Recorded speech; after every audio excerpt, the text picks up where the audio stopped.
দেখতেই পাচ্ছেন বন্ধুরা, প্রথমেই আমি গুলিয়ে নিচ্ছি একটি ব্যাটার। সে ব্যাটারটি কি আমি পরে আপনাদেরকে বলছি। তো আজকের যে রেসিপি, সেই রেসিপি নিয়ে আপনাদের সঙ্গে একটু আলোচনা করব। আশা করি রেসিপিটি সবার ভালোই লাগবে। এই রেসিপিটি শীতের জন্য খুবই সুস্বাদু একটি রেসিপি। শীতকালে আমরা সবার বাড়িতেই এই রেসিপিটি করে খাই।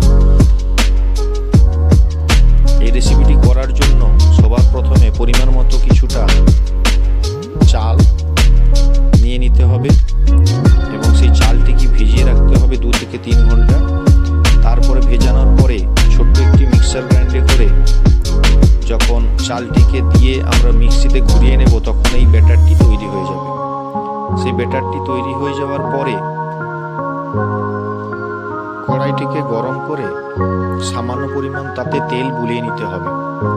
তারপরে যে ব্যাটারটি রেডি করে রেখেছিলাম, সেই ব্যাটারটি অল্প পরিমাণ কড়াইয়ের উপরে নিয়ে আলতো হাতে কড়াটিকে ঘুরিয়ে নিয়ে সেই ব্যাটারটিকে পাতলাভাবে আস্তরণে পরিণত করতে হবে।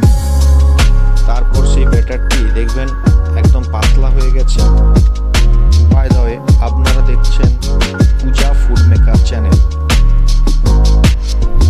তারপরে ঢাকনাটিকে খুলে নিলাম এবং কড়াইয়ের মধ্যে একটি হাতা নিয়ে সেই পিঠাটির চারধার ভালো করে নাড়িয়ে চাড়িয়ে আস্তে আস্তে করে কড়াই থেকে তুলে নিলাম।